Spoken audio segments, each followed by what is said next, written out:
Sejam todos bem-vindos. E aí, pessoal? Como que vocês estão? Beleza? Vamos entrando. Estamos ao vivo. Fala, Igor. Fala, Caio, meu amigo. Ana, Thaisa, Maria, Malu. Pessoal, sejam todos bem-vindos. Bora. Vamos trabalhar. É isso aí. Boa noite. Pessoal, vamos nos acomodando, vamos entrando, que a nossa estrada é longa, tá? Nossa estrada é longa. Oi, Aninha. Quanto tempo que você não aparecia aqui com a gente? Seja muito bem-vinda. É isso aí, pessoal. Vamos entrando, que a nossa estrada é longa, tá? Vamos entrando. Nossa estrada é longa, a nossa estrada é penosa, mas vale a pena, tá? Vamos entrando. Pessoal, primeira coisa que eu quero agradecer, primeiro, a presença de vocês. Segundo, eu quero que vocês enviem esta live aqui no aviãozinho para as pessoas que estão aí no seu perfil, por favor. Convide-as para estar aqui conosco, tá? Vamos convidando para estar aqui conosco. Oi, Bruna. Marcos, Juliana, sejam todos bem-vindos. É uma honra ter vocês aqui, é uma honra poder dar início a esse projeto que eu tenho muito carinho, a esse projeto que demanda tanto tempo, que demandou tanto trabalho, tanto esforço. É isso aí, vamos lá. Pessoal, eu tenho o costume de esperar alguns minutos, tá? Boa noite, Larissa.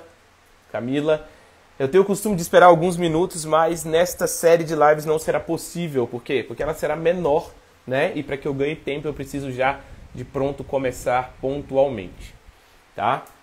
Então é isso aí. Quero agradecer aí a presença de todos. Vamos lá, vamos embora. Pessoal, a gente começa hoje a falar um pouco de Brasil, né? A gente começa hoje a falar um pouco do nosso país.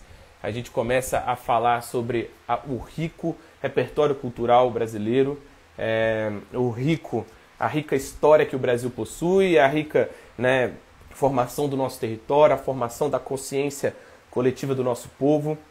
Então eu quero que vocês acompanhem junto comigo, quero que vocês estejam aqui junto comigo, quero que a gente consiga, de alguma forma, entrar de uma maneira e sair melhor lá no final das nossas 8 semanas, tá?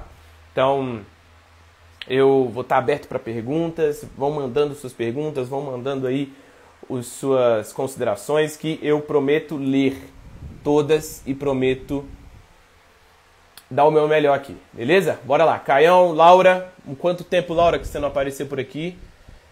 Júlia, é isso aí. Pessoal, seguinte, tá? Seguinte, quando a gente fala de Brasil, quando a gente fala sobre a nossa história, quando a gente fala do início da fundação cultural do nosso Brasil, é impossível a gente dissociar. Olá, Marina, seja bem-vinda. É impossível a gente dissociar a nossa cultura da cultura que é nossa mãe, a cultura que veio antes de nós e que nos formou e que nos transformou e que somos filhos dela, né? A cultura Portugal, a cultura de Portugal, a cultura portuguesa é a cultura que vai dar início a essa nossa história aqui e que depois vai se transformar em uma das várias fontes históricas e culturais do nosso Brasil. O nosso Brasil, ele não tem uma raiz única, né? Ele não tem uma raiz europeia apenas. A gente tem uma raiz que é uma mistura de várias fontes, de várias cabeças e de várias temáticas aí que são extremamente únicas e próprias do nosso país e que vão formar todas o nosso território, que vão formar todos o nosso povo, que vão formar todos os nossos indivíduos. A primeira coisa que a gente tem que falar, e não poderia ser diferente, se a gente quer estudar a história do Brasil, não poderia ser diferente. A gente tem que trazer à tona a formação do território português. Tá? A gente volta no tempo, a gente vai lá para trás para o ano de 1139, mais especificamente para o dia de 25 de julho de 1139. Tá? Neste dia, o que a gente tem é ali o primeiro Estado moderno europeu sendo formado. O primeiro Estado moderno europeu sendo formado, tá? A gente tem ali, portanto, a Batalha de Ourique. A Batalha de Ourique, que vai dar ali a fundação para o Estado moderno português, né? E que já começa de uma forma extremamente interessante, de uma forma extremamente poética, de uma forma extremamente ali, quase que dando o prelúdio, dando o caminho, dando a direção daquilo que seria o Brasil séculos e séculos e séculos depois, né? O que você tem ali são as tropas de Dom Afonso Henrique, né?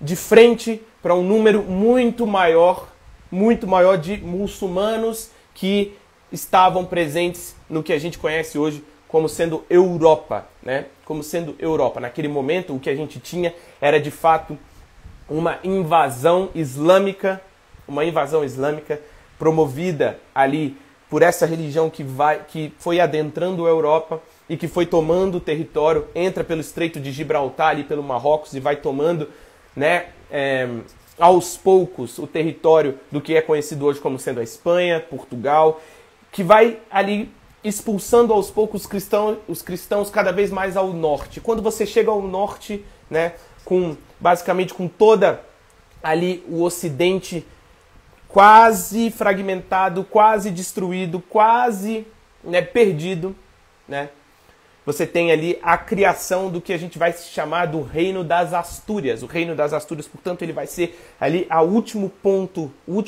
de contato entre o que a gente considera ser o Ocidente, né, e esta invasão islâmica que durante séculos e séculos e séculos foi tomando ali o território europeu. A gente tem a presença ainda hoje dessa cultura, né, também muito rica, né, dos árabes dentro da Europa, exatamente, por exemplo, na cidade de Sintra, né, onde você tem os castelos dos mouros ainda de pé, muito bem restaurado. Você tem ali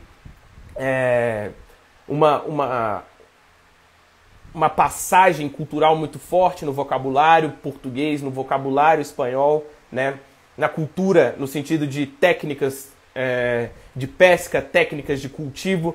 Tudo foi se juntando, mas o fato é que esse Reino das Astúrias, ele se tornou ali o último ponto cristão dentro da Europa, até que no ano de 1139 você começa aos poucos uma retomada desse território, né? Dom Afonso Henrique vai ter ali um exército menor, muito menos treinado, mas que vai bravamente e de peito aberto, né?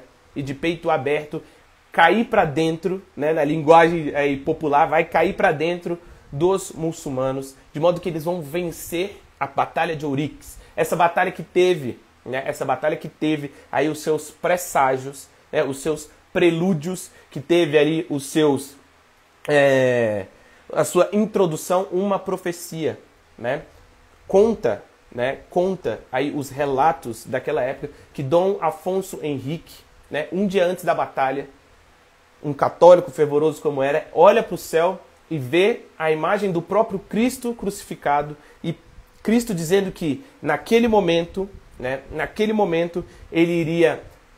ele poderia entrar naquela batalha, ele poderia, né, ali mesmo com um número muito menor de soldados, ele poderia ir para a guerra, que a vitória seria lhe dada. Então, os relatos vão contar o seguinte, né, que essa mensagem, ele chega para Dom Afonso Henrique, né? Dom Afonso Henrique reza, o céu se abre, né? Tão brilhante quanto o sol, vai dizer ali os relatos da época, que Cristo vai dizer para ele o seguinte: não te apareci deste modo para fortalecer teu coração, mas sim para fundar os princípios do teu reino sobre pedra firme, né? Esse é o ponto que a gente inicia o Reino de Portugal. O Reino de Portugal, ele é fundado a partir dessa Batalha de Ouriques em 1139, mais especificamente no dia 25 de julho, e tem, portanto, aí o primeiro Estado moderno europeu sendo fundado. O primeiro Estado moderno europeu sendo fundado, Portugal vai então ser a ponta de lança, vai ser aí o pioneiro do que a gente vai ver que vai ser uma tendência histórica depois, né? Logo depois você vai ter a fundação dos Estados modernos ali, por meio de guerras, por meio de líderes, né, políticos, né, militares que vão se tornar líderes políticos e que vão ser coroados ali, se formando ali as primeiras casas nobilárquicas, ou seja, os primeiros nobres da Europa.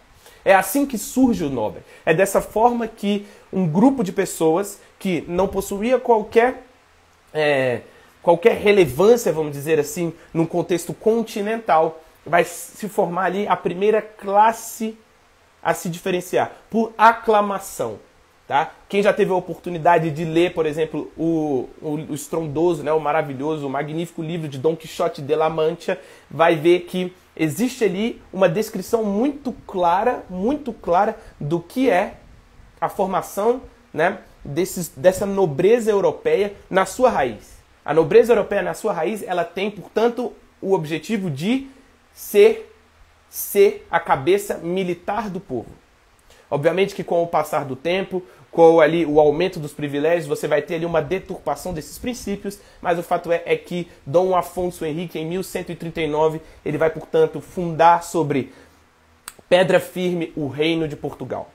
Tá? O Reino de Portugal. Em 1140, portanto, você vai ter ali a coroação de fato, né? Você vai ter ali o reconhecimento formal por parte do Papa Alexandre III, né? Que em 1179, através da bula Manifestis Probatum, vai ali, portanto, coroar de fato Reino de Portugal. Esse reino que começa exatamente na Batalha de Ouriques. Tá? Esse processo europeu ele vai se desencadear, então você vai ter ali um avanço das cruzadas, um avanço de toda essa história, mas chega-se ao momento, né? Chegamos ao momento crucial e muito importante, que é exatamente a reconquista total do império, a reconquista total do continente, a reconquista total do território europeu, né? Com a expulsão, podemos dizer assim, dos muçulmanos, né? E a extinção do Emirado de Granada. Este é o momento que vai fundar, portanto, a nova Europa, essa nova Europa que vai ter com essa conquista definitiva, ao longo de 8 séculos, mais de 800 anos, você vai ter uma disputa entre cristãos e muçulmanos na Europa, né? O fato é que a partir de então, em 1492, você vai ter a extinção aí do que ficou conhecido como sendo o Emirado de Granada, tá? O Emirado de Granada, portanto, ele vai coincidir, e é importante a gente ter essa data em mente, porque a vitória sobre o Emirado de Granada, ela marca também o fim da exploração, o fim da reconquista territorial dos europeus, né, dos cristãos europeus, sobre o seu próprio continente. E ao mesmo tempo que marca o fim da conquista territorial, ela marca o início das conquistas, né, das conquistas marítimas.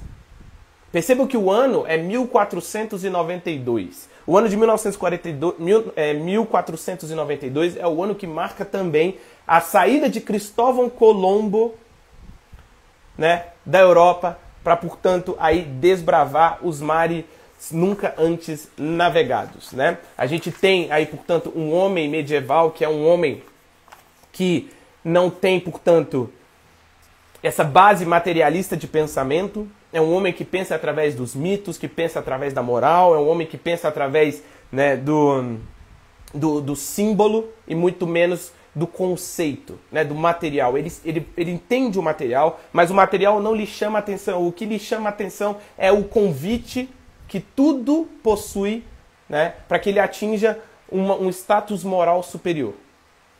O homem medieval, portanto, ele vai ter uma cabeça muito clara de que ele precisa realizar coisas na vida dele para que ele entre, né, para a história, mais importante do que isso, ele entre aí para o que ele vai acreditar ser o objetivo da vida dele, que é o reino dos céus, né? Então, você vai ter nesse momento a figura de Cristóvão Colombo, Vasco da Gama e Pedro Álvares Cabral um pouco depois despontando ali, né, como os grandes nomes desse novo momento continental. Que é exatamente o fim da exploração por território e o início da exploração marítima. tá? O fim da exploração marítima, né? O que nós vamos ter, portanto, nesse momento é ali a cristalização muito clara, né? Muito clara dos intentos portugueses, sobretudo, né? Portugal vai se lançar ao mar, por quê? Porque possuía tecnologia para isso, porque sabia se orientar e, mais importante do que isso, porque sabia que o seu lugar na história mundial era um lugar de conquista, era um lugar de aventura, era um lugar onde apenas o continente europeu não lhe bastava, tá? Os relatos desse momento são relatos fantásticos. A gente tem os relatos de Cristóvão Colombo, a gente tem, né, ali as cartas que vão acompanhar ali Pedro Álvares Cabral, mas dentro desse contexto das grandes navegações, o que nós vamos ter de mais contundente e o que vai marcar a literatura mundial nesse momento é exatamente o relato, né, o relato de Vasco da Gama. Né? Vasco da Gama, ele vai colocar dentro da sua nau principal, né, dentro de sua nau principal, um dos maiores poetas que o mundo já viu. E este homem, este poeta, ele vai, portanto, descrever de uma forma fantástica, de uma forma simbólica, de uma forma mítica, os feitos de Vasco da Gama, né? E o que a gente tem é exatamente o relato de Os Lusíadas, né? Os Lusíadas, portanto, ele vai ser aí a obra fundamental do Reino de Portugal. Essa obra que vai dar, portanto, concretude diante do tempo, diante do eterno, dos feitos de Vasco da Gama, também vai dar o pontapé inicial para o que a gente vai chamar de Brasil depois, né? Nós sabemos, por óbvio, que herdamos a língua da nossa nação mãe, então, portanto, os Lusíadas não é, né,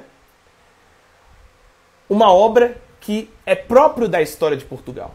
É próprio da história de Portugal também, mas também nos compete e também nos é importante entender essa obra. Essa obra, portanto, ela vai descrever toda a viagem de Vasco da Gama até a chegada em Calicut, no que eles vão chamar de as Índias, né?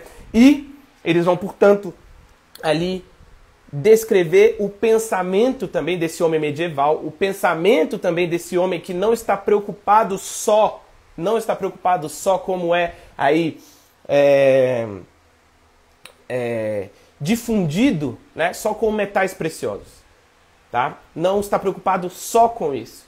O homem medieval, o homem, né, simples, que vai estar aí inserido na nau de Pedro Álvares Cabral, ele é o homem que ele vê um sentido além do material, né? Um sentido além do material.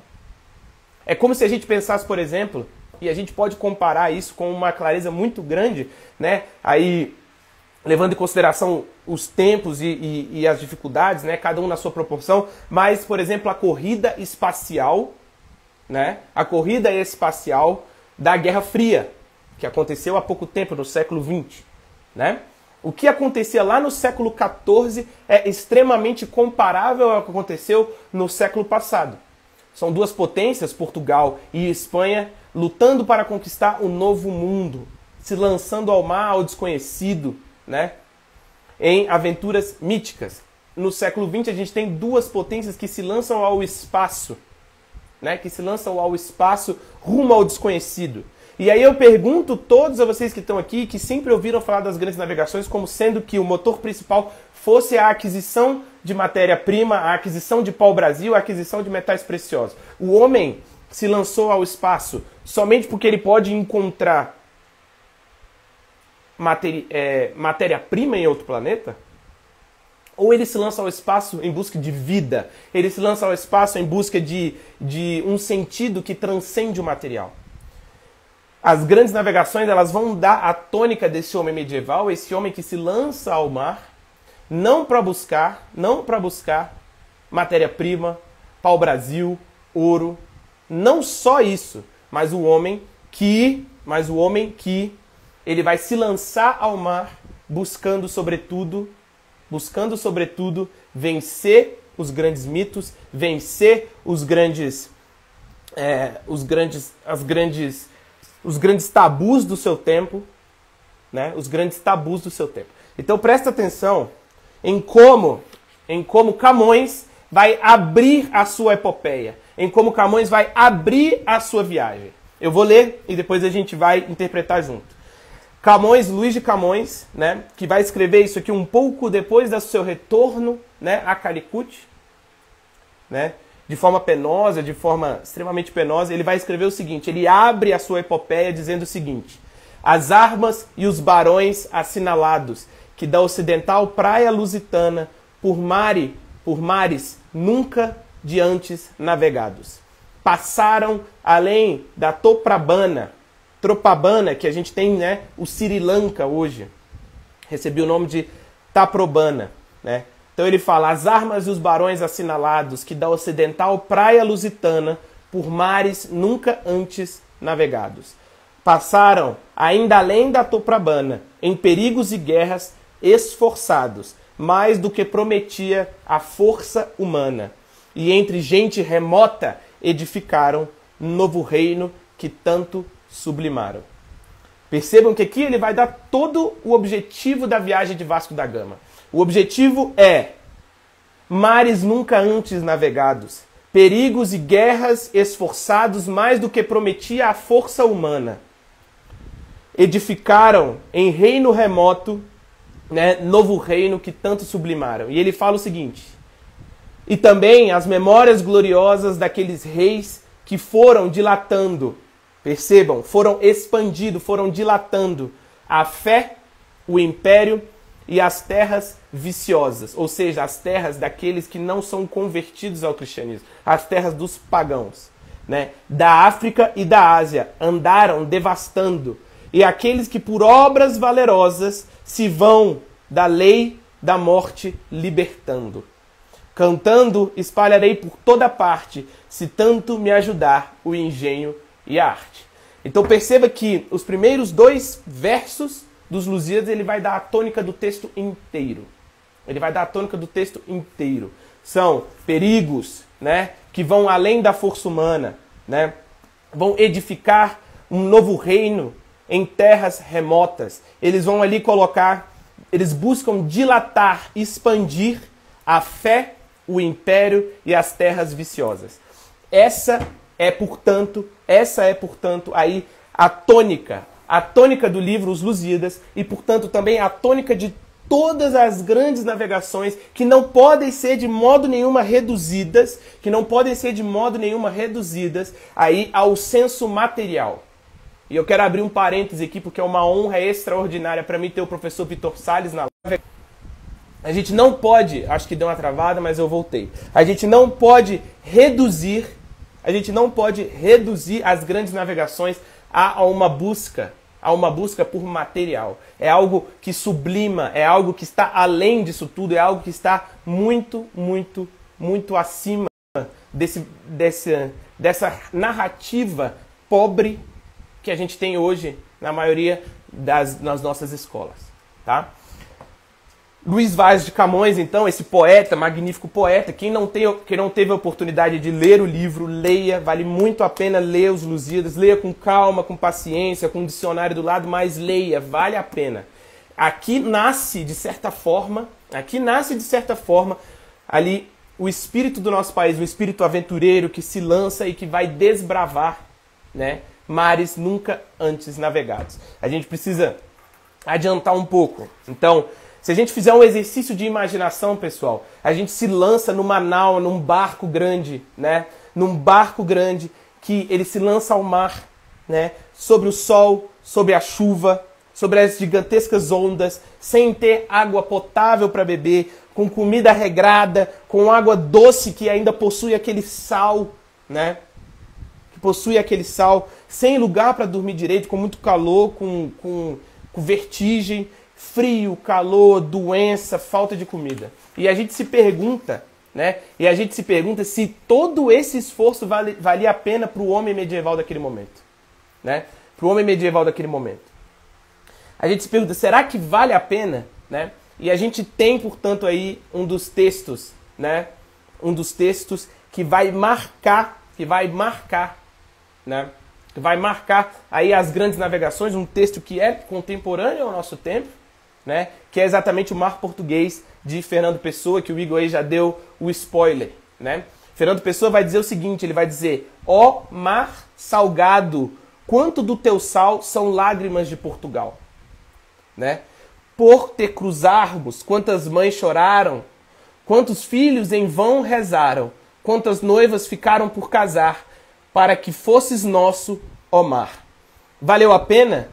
E aí entra, né, para a história, né, para a história da poesia, a frase seguinte, né, ele pergunta, vale a pena? E aí ele fala, tudo vale a pena se a alma não é pequena. Então a alma medieval é essa alma, né, que atravessa o bojador, que atravessa o cabo da Boa Esperança, que luta contra o gigante Adamastor, que vai vencer ali, né, o mundo pagão, que vai vencer ali e vai chegar até Calicut. Pedro Álvares Cabral ele tem uma importância dentro da poesia menor, porque, né, não contou com um Luís de Camões dentro ali do seu intento, né? A gente tem ali os objetivos, então a expansão da fé cristã, a gente tem a busca por especiarias, claro, mas a gente tem ali uma poesia que é própria desse momento. E que ela é totalmente esquecida. Uma narrativa que é exatamente deixada de lado para diminuir, para reduzir o Brasil, para reduzir Portugal, para reduzir os nossos reinos, para reduzir os nossos líderes políticos, os nossos pais fundadores a completos idiotas, palhaços e por aí vai. O que nos mostra nesse momento é que de Portugal você tem a fundação de uma língua por meio de, né, a codificação, ali a criação de palavras, de uma gramática propriamente dita com os Lusíadas, e muito tempo depois, né, Fernando Pessoa escrevendo, ó mar salgado, quanto do teu sal são lágrimas de Portugal. Valeu a pena? E ele fala, tudo vale a pena se a alma não é pequena. Quem quer passar além do bojador, tem que passar além da dor. Deus ao mar o perigo e ao abismo deu, mas nele é espelho o céu. Né? Então, a gente tem, e não poderia ser diferente ali, uma narrativa que é uma narrativa gigante, uma narrativa do tamanho do Brasil. Né?